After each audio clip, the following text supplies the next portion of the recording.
आप आपके साथ हूं मैं चंद्रश्री राजपूत। बुलेटिन की शुरुआत करेंगे एक बड़ी खबर के साथ। जयपुर से बड़ी खबर है, अतिक्रमण पर जेडीए की बड़ी कार्रवाई। मंदिर, मस्जिद, मजार समेत 5 धार्मिक स्थलों पर एक्शन लिया जा रहा है। नंदपुरी पुलिया से जगतपुरा तक हटाया जा रहा है अतिक्रमण।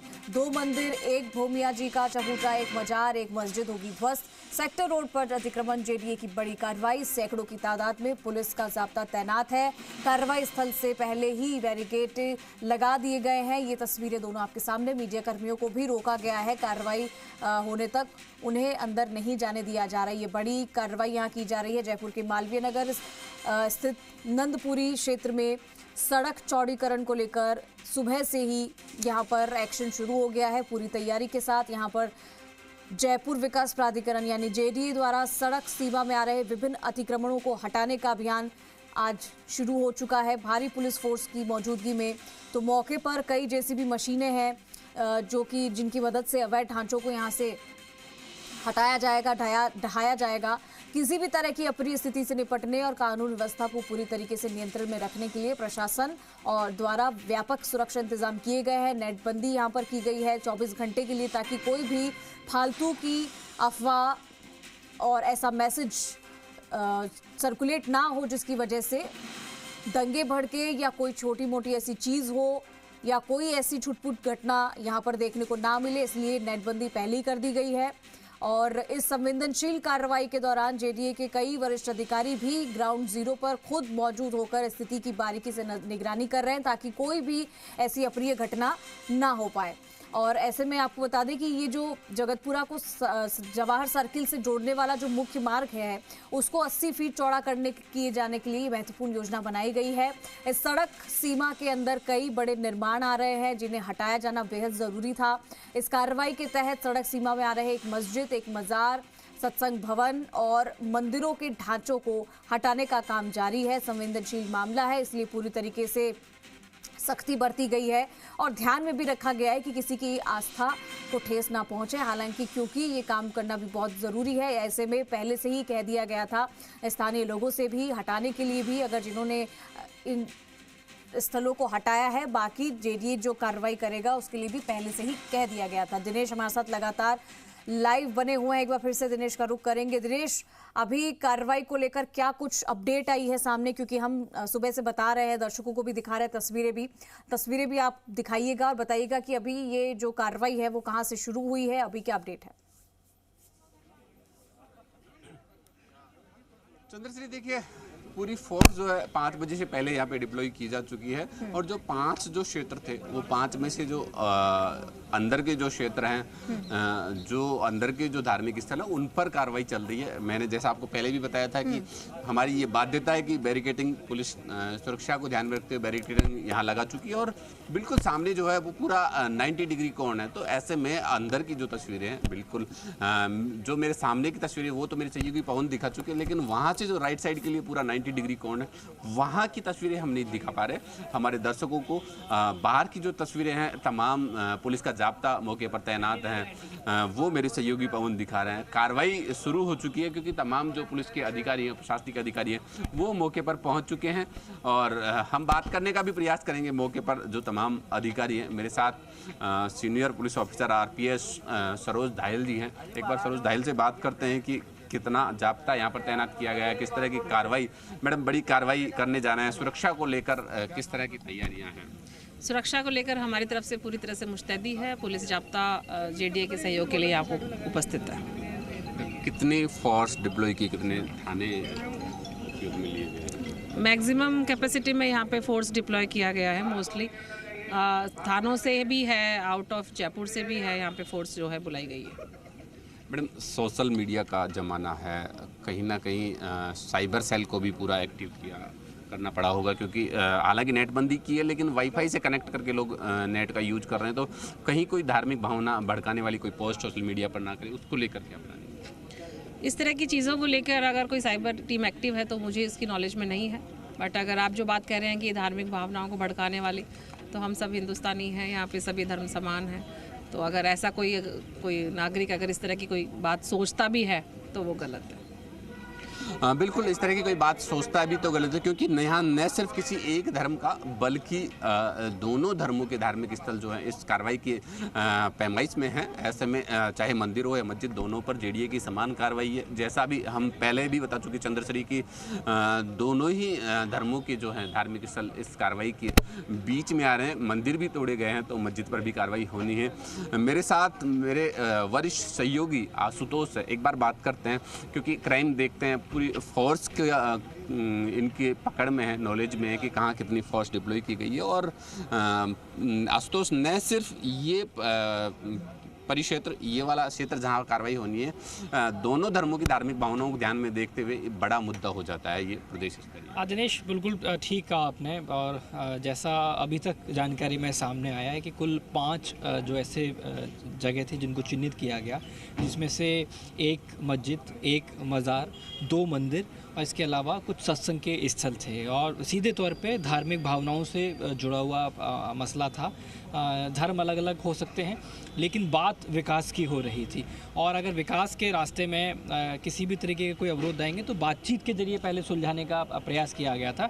बाकायदा नोटिस भी दिए गए थे, लेकिन उसके बावजूद भी जो अतिक्रमण नहीं हटाए हैं, अच्छी बात ये रही कि कुछ लोगों ने अपने स्तर पे कुछ अतिक्रमण को हटाना शुरू कर दिया था। लेकिन आज जब इस कार्रवाई को अंजाम दिया जा रहा है तो आपको बता दूं कि करीब करीब 500 से ज़्यादा जो पुलिस फोर्स है वो यहाँ मौके पर मौजूद है। अब से कुछ देर पहले आपने आरपीएस सरोज धायल से बातचीत की, एक आरपीएस, तो करीब 6 से ज़्यादा जो आरपीएस है वो मौके पर मौजूद है। और इस समय तो खुद जो additional police commissioner law and order हैं राजीव पचार, वो यहाँ मौके पर मौजूद हैं। जेडीए से जो आनंद शर्मा हैं डीआईजी, वो यहाँ मौके पर आ चुके हैं। डीसीपी ईस्ट रंजिता शर्मा हैं, वो मौके पर आ चुकी हैं।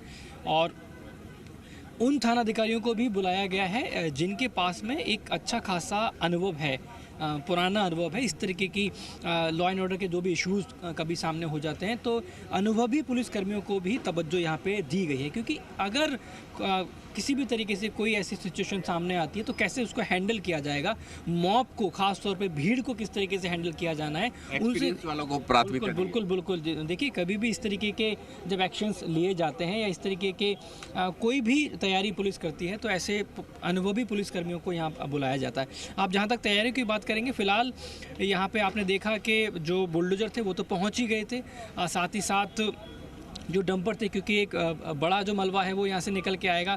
साथ ही साथ जो लोखंडा मशीन होती है, जो लोहे को तोड़ने वाली मशीन होती है, 3 से 4 जो लोखंडा मशीन है वो भी हमने अंदर जाती हुई देखी थी। यानी कि कार्रवाई की शुरुआत हो चुकी है। अब ये ध्यान रखा जा रहा है कि कुछ अलग अलग लेयर्स में पुलिसकर्मियों को तैनात किया गया। एक भी गली का कोई भी जो एंट्री पॉइंट है उसको खाली नहीं रखा गया, हर जगह उसको ब्लॉक किया गया, पुलिसकर्मी तैनात किए गए। यहाँ तक कि आप देखेंगे कि छत पे, पवन ज़रा दिखाइएगा अगर संभव हो तो, ये जो सामने छत आपको नज़र आ रही है, छत के ऊपर भी आपको जो पुलिसकर्मी हैं वो आपको तैनात दिखाई देंगे, आपको सीधे तौर पे दिखाई देगा। हर हाई राइज बिल्डिंग के ऊपर जो पुलिसकर्मी हैं उनको यहाँ पे तैनात किया गया है और वो लगातार इस बात को मॉनिटर कर रहे हैं। ये भी जानकारी में सामने आया है कि जयपुर पुलिस आज ड्रोन का इस्तेमाल भी कर सकती है, सुरक्षा की दृष्टि से ड्रोन का भी इस्तेमाल किया जा सकता है। इससे पहले भी बहुत सारे, चाहे वो क्राइम कंट्रोल की बात हो, लॉ एंड ऑर्डर की बात हो, ड्रोन के इस्तेमाल किए गए हैं। समय समय पर जब बहुत ज़्यादा भीड़ वाली जगह हो जाती है, कोई बड़ी अगर कथा होती है या कोई ऐसे आयोजन होते हैं, राजनीतिक आयोजन होते हैं, कोई बड़ा प्रोटेस्ट होती है, जुलूस होते हैं, वहाँ पर ड्रोन का इस्तेमाल किया गया। और आज भी जयपुर पुलिस ड्रोन का इस्तेमाल सुरक्षा के लिहाज से करती हुई दिखाई दे सकती है। फिलहाल एहतियातन कल ही इंटरनेट को बड़ा डिसीजन लिया गया, 24 घंटे के लिए बैन कर दिया गया। इसके अलावा धारा 163 जो है, ये अपने आप में बहुत बड़ा विषय है कि एक जगह पे 5 लोग बिना वजह जो है एकत्रित नहीं हो सकते हैं। ये अपने आप में इस बात का घोतक है कि प्रशासन, सरकार, पुलिस एक जाजम पे आके इस तरीके के इशू को लेके कितना जो गंभीर है और पूरी तरीके से जो एक्शन होता है वो दिखाई दे रहा है, उसकी पूर्व कितनी मजबूत तैयारी कर ली गई है। ये जो लगातार बैक टू बैक ऑर्डर्स हुए, देखिए रविवार का दिन था दिनेश, लेकिन पुलिस की बात करें, प्रशासनिक अमले की बात करें, वो पूरी तैयारी कर रहा था। कितनी फोर्स रहेगी, कितने एंट्री पॉइंट्स हैं, कहीं से किसी तरह का कोई इशू तो नहीं हो जाएगा। ख़ास तौर पे परकोटे की बात करें, क्योंकि आप देखेंगे कि इससे पहले जब कहीं धार्मिक सौहार्द खराब होता हुआ जयपुर का दिखाई दिया था, कर्फ्यू जैसी स्थिति देखने को मिली थी, तो जो परकोटा क्षेत्र जो है वो अति संवेदनशील इलाकों में काउंट किया जाता है अगर पुलिस के नज़रिए से जब हम उसको देखते हैं। मैं साल 2010-11 से जब से क्राइम देखना शुरू किया तो नॉर्थ जो पुलिस कमिश्नरेट का ज़िला है वो ही सबसे ज़्यादा जो सेंसिटिव अगर माना जाता है तो उसको बेहद सेंसिटिव माना जाता है, और इसीलिए आज भी कार्रवाई यहाँ पे होती हुई दिखाई दे रही है, लेकिन एक बड़ा जाब्ता वहाँ भी तैनात कर दिया गया है। कल एक फ्लैग मार्च भी वहाँ पर निकाला गया था। ये पब्लिक को मैसेज कन्वे करने के लिए, एक तरीके की पुलिस की प्रेजेंस को दिखाने के लिए इस तरीके के फ्लैग मार्च कन्वे किए जाते हैं। और आज भी हालांकि एक थोड़ा सा बात यह है कि यहाँ बैरिकेड्स लगा के जो मीडिया है उसको यहीं की यहीं रोका गया है, तो सीधी तस्वीरें हम हमारे तमाम दर्शकों तक नहीं पहुँचा पा रहे हैं, लेकिन खबर अभी सामने से अंदर से ये निकल के आ रही है कि कार्रवाई की शुरुआत हो चुकी है। फिलहाल छोटे छोटे जो अतिक्रमण हैं उनको हटाने की कार्रवाई का जो सिलसिला है उसकी शुरुआत हो चुकी है, और फिलहाल मौके से पूरी तरीके से जो शांति व्यवस्था है वो बनी हुई है। किसी भी तरह की कोई ऐसी अभी तक खबर जो है सामने निकल के नहीं आई है जो प्रशासन को, पुलिस को, जेडीए को परेशान करने वाली हो या जनता को इफेक्ट करने वाली हो। आशुतोष, अब तक ऐसे कोई हालात बने नहीं और प्रशासन ने पूरी पकड़ बना रखी है। यहाँ पे पहले पूरी प्लानिंग की है, पूरी प्लानिंग के साथ ये कार्रवाई करने जा रहा है। लेकिन एक सबसे इम्पोर्टेंट पहलू ये आता है कि अगर हम थोड़ा सा फ्लैशबैक में जाते हैं तो जेडीए की ये कोई पहली बड़ी कार्रवाई नहीं है। इससे बड़ी कार्रवाई जेडीए पूर्व में भी 2-3 कर चुका है और अभी और भी 2-3 कार्रवाई ऐसी पाइपलाइन में है जेडीए की। तो इतना प्रशासनिक दृष्टिकोण इतना इम्पोर्टेंट हो जाता है, एडिशनल कमिश्नर को मौके पे आना पड़ता है, तमाम जो फोर्स है, एक्सपीरियंस है, एसएचओ यहाँ पर लगाए जाते हैं। ऐसा देखिए, ऐसा इसलिए क्योंकि अगर हम पिछली कार्रवाई को आपने जिक्र किया, पिछली कार्रवाई देखते हैं, देखिए अतिक्रमण तक अगर कोई कार्रवाई होती है और वो सिर्फ एक अतिक्रमण है, अगर वो सड़क चौड़ी करने की कार्रवाई है, विकास होना, वहाँ तक ठीक होता है। लेकिन जब कोई ऐसा विशेष स्थल होता है जहाँ पे इस बात की संभावनाएं रह जाती हैं कि धार्मिक स्थल हैं, जिससे एक समुदाय धार्मिक भावनाओं से जुड़ा हुआ पूरा मसला रहता है, ठीक। और सबसे बड़ी बात यह है जो इस समय मेरे हाथ में है ना, ये फ़ोन, यहाँ से जो गलत मैसेज कन्वे होना शुरू होता है, फॉरवर्ड होना शुरू होता है। आप देखेंगे कि चौमू में इस तरीके की हाल ही में कार्रवाई की गई थी और एक गलत मैसेज के चलते पथराव वहाँ पे हुआ। पुलिस की टीम पर सिर्फ और सिर्फ एक गलत मैसेज के चलते पुलिस की टीम पे वहाँ पे पथराव हो गया था। एक्शन का सुबह रिएक्शन देखने को मिला। प्रशासन के लिए, पुलिस के लिए बड़ी चुनौती हो गई, सरकार के लिए बड़ी चुनौती हो जाती है इस तरीके के विषय। तो ये इस तरीके के एक्शंस की पूर्व तैयारी कर लेना, ख़ास तौर पे जब जन भावनाओं से, धार्मिक भावनाओं से जुड़ा हुआ कोई विषय हो तो उसकी पूर्व तैयारी कर लेना, और वही तैयारी होती हुई दिखाई दे रही है। जैसा आपने कहा कि भाई इतना बड़ा प्रशासनिक अमला, इतनी बड़ी फोर्स आखिर क्यों तैनात की गई, तो उसके पीछे कारण यही है कि किसी भी तरीके से जयपुर का धार्मिक सौहार्द, जयपुर की कानून व्यवस्था ख़राब नहीं होनी चाहिए।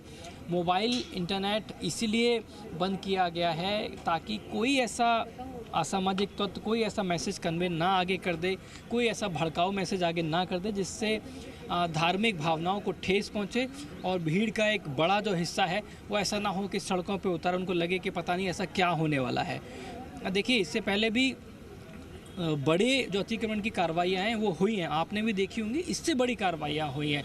लेकिन क्योंकि ये धार्मिक स्थलों से जुड़ा हुआ मसला है, एहतियातन प्रशासनिक अमले की बात करें, पुलिस की बात करें, सब ने मिलकर ये तय किया है कि शुरुआती तौर पे जब तक कार्रवाई हो तो मीडिया को भी उससे दूर रखा जाए। संभावित तौर पे ये इसका एक कारण हो सकता है कि सीधी तस्वीरें अगर हम दिखाएंगे, जब धार्मिक स्थल पे बुलडोजर चलता हुआ दिखाई देता है तो ऐसा हो कि धार्मिक भावनाएं हों, देश के दूसरे हिस्सों में इस तरीके से जो, क्योंकि देखिए खबर तो बहुत पूरे राज्यों तक, देश के अलग अलग हिस्सों में जाती है, तो उसका कोई ऐसा रॉन्ग मैसेज ना आ जाए और प्रशासनिक अमला और कार्रवाई करने वाले लोग अपनी कार्रवाई को बहुत तसल्ली के साथ में करते रहें।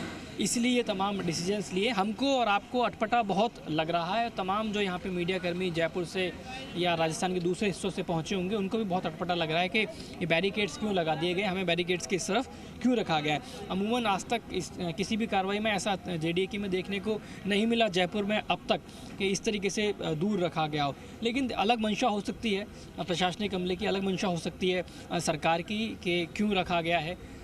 हो सकता है कि धार्मिक भावनाओं को किसी तरीके से कोई ऐसा उन्मान जैसी स्थिति ना हो जाए, उन तस्वीरों के साथ में शांतिपूर्ण तरीके से काम होना चाहिए, जो अतिक्रमण है वो हटना चाहिए। बिल्कुल, देखिए धार्मिक भावना आहत भी होती है आशुतोष, लोगों को कहीं ना कहीं जो अपने धर्म के साथ जुड़े होते हैं। और उसका एक एग्जाम्पल भी मैं आपको बताऊंगा कि कुछ दिनों पहले वैशाली नगर में एक कार्रवाई होनी थी गांधी पथ पे, और गांधी पथ पे एक कार्रवाई के दौरान जब संबंधित जोन के प्रवर्तन अधिकारी ने उन अतिक्रमण करने वाले लोगों को नोटिस दिया, तो उस नोटिस में कुछ इसी तरह एक धार्मिक स्थल था, मंदिर था। जब मंदिर पे भी नोटिस दिया गया तो लोगों ने उसका विरोध किया, और विरोध इतना बढ़ गया कि वो प्रवर्तन अधिकारी को वहाँ से APO करना पड़ा। तो कहीं ना कहीं साइड इफेक्ट भी इस तरह के निकल के आते हैं। आप देखिए कि अमूमन जब हम जनता की बात करते हैं ना, और सरकार से जब वो एक उम्मीद रखते हैं, JDA जैसी एजेंसी के साथ में जब वो उम्मीद रखते हैं, गली मोहल्लों में चाय की थड़ियों पे या कोई भी पब्लिक गैदरिंग में जब वो चर्चा करते हैं, तो हर बार सरकार की आलोचना, डिपार्टमेंट की आलोचना इसी बात पे करते हैं कि क्या काम हो रहा है, सड़कें तो चौड़ी नहीं हो रही हैं। लेकिन आप इसको बहुत व्यवहारिक तौर पे अगर हम समझें कि राजस्व रिकॉर्ड के अंदर 80 फीट रोड है, लेकिन वर्तमान स्थिति यह है कि महज 25 से 30 फीट के आसपास वो रोड रह गई है, सिर्फ किस लिए? क्योंकि अतिक्रमण बैक टू बैक होते हुए चले गए। लेकिन ये सब किस लिए हो रहा है? ये सब जनता की सहूलियत के लिए होगा। आज बुलडोज़र चलेगा, आज इस तरीके से बड़े एक्शंस लिए जाएंगे, तो वो कल के विकास के लिए हो रहा है, ताकि सड़कों को अपनी उसी पुनर्स्थिति में लाया जाए। 80 फीट अगर राजस्व रिकॉर्ड में है तो उस पर लाया जाए, ताकि आने वाले दिनों में यहाँ से जो व्हीकल्स के मूवमेंट होंगे और जो यहाँ पे डेवलपमेंट होगा वो इसी वजह से होगा कि अगर यहाँ से अतिक्रमण को हटा लिया जाएगा। और आमतौर पे जो जनता की शिकायतें रहती है, सब बड़े लोगों पे अतिक्रमण नहीं होते, बड़े बड़े अतिक्रमण हो रहे हैं वो हटते नहीं, लेकिन अगर आज होते हुए दिखाई दे रहे हैं तो इसको बहुत बहुत पॉजिटिवली लेना चाहिए। और इस तरीके की कार्रवाइयाँ भविष्य में होनी चाहिए। विकास के रास्ते में अगर इसी तरीके के अतिक्रमण आते हैं, और वो भी जब राजस्व रिकॉर्ड के अंदर रोड दिखाई देती है। चलिए ठीक है, तो यहाँ पर एक्शन जब शुरू हो रहा है उसको लेकर भी आपको तस्वीरें दिखाएंगे। आशुतोष और दिनेश, फिलहाल जानकारी के लिए शुक्रिया। आप लोगों से हम फिर से जुड़ेंगे।